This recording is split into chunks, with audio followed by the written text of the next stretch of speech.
And what's up, everybody? I'm back with another video game review, and today we're reviewing Lego Island 2.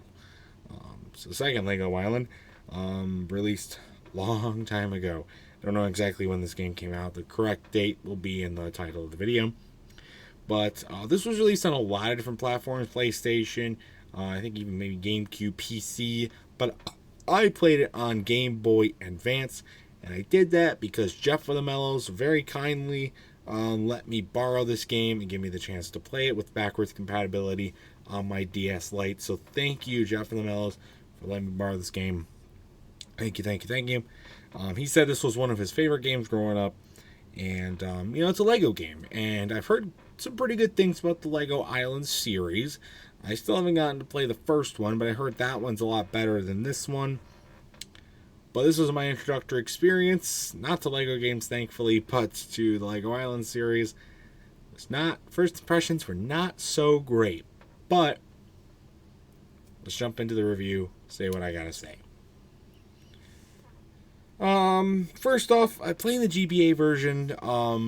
What I realized is that the quality of the game was severely compromised, which is nothing new, with not even like GBA stuff, but also like DS stuff and even 3DS stuff. It's definitely not new. It just felt, overall though, it did just feel, even with looking at the console versions of the PC version, it definitely feels just very low quality compared to what Lego games would become even just a few years later, especially now. And that kind of sucks. But, you have to remember, this is an early Lego game. Look at how far they've come, and it's still not bad. Look at the console versions, GBA versions, not great. But you look at the console versions and PC versions, it's pretty good, especially for the times. It doesn't look terrible. And it doesn't need to look that great either. It's just a Lego game.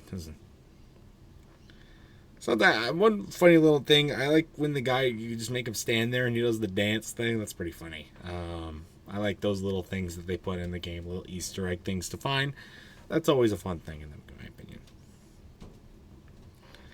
opinion. There's some really annoying voices in this game. I played most of the game muted for that reason. God, the dialogue, it's not really well written, but it's even worse voiced. And I feel bad for the people that had to voice these guys because they tried. Not good though. Very annoying, very fast. Especially the main character. He is probably the worst one by far. Also, they did a funny stepping on a Lego joke. I think that was pretty funny. Also, a couple other nitpicks. This mini game of skating. What is that? That was awful. Made me laugh, though. One of the funnier pieces of video game that I have ever seen. That was insane. It was crazy. Also, they just throw a horse, and it's okay. Two things with that. One, the guy was able to throw a horse, a full-size horse, just fine. Two, it's okay. It got thrown like 100 feet in the air and lands just fine like a cat. Okay, cool. I guess that's something. But real talk about this game here. The tasks in this game just get really repetitive and drawn out. There's a lot of vehicle levels in this game that are not super different from each other, not too similar, but they don't feel super distinct. There's a lot of the whack-a-mole stuff, and a lot of these levels just feel very drawn out for seemingly no reason. You're just, especially like maybe the snake one, you're just doing the same thing over and over again, and it maybe would be fine if you didn't have those annoying voices yelling at you the whole time. And also just jumping around for different topics. Like one point you're just wandering around on an island delivering pizzas. The second time you're helping dinosaurs. And then and then you're in space.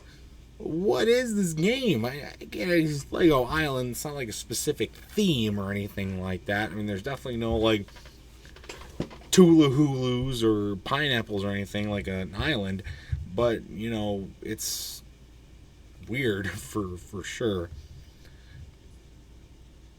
And that's just kind of an overall definition of the game right there. Just a giant mess, in my opinion. Of course, you know, it's Lego, so there's going to be some cool stuff with building stuff and collecting instructions to build things. And there's going to be some of that humor that we would get later on with the other games, too. You get some of that in here, some of the quirky movements and stuff that you come to know and love with Lego games today. That's all there, fine and dandy, and it works just fine. But, man, it doesn't take away from the weirdness and not greatness of this game. It's pretty crazy. So, that's really all I gotta say. It's just, it's a weird experience and one that I definitely did not enjoy. And that's really all I gotta say about that one. So, handheld device Lego games are not off to a great start with me. It's like the second or third one that I played, and they all have not been that great. But granted, they've been older too, so I guess we gotta take that into equation. But anyway, that's going to do it for this review. My final score for Lego Island 2, I'm going to have to give this one a good 6 out of 10. Just not great. Wasn't very enjoyable, a little repetitive, but had some of that Lego charm. And there were definitely some funny stuff that just wasn't done well. And that's why it was funny. Anyways, so that's going to do it for this review. If you've ever played Lego Island 2, I'd love to know your thoughts about it in the comment section down below. And that's going to do it for this video as well. So stay tuned for much more amazing content, including more game reviews and other awesome stuff. Until next time, see you guys later. Goodbye.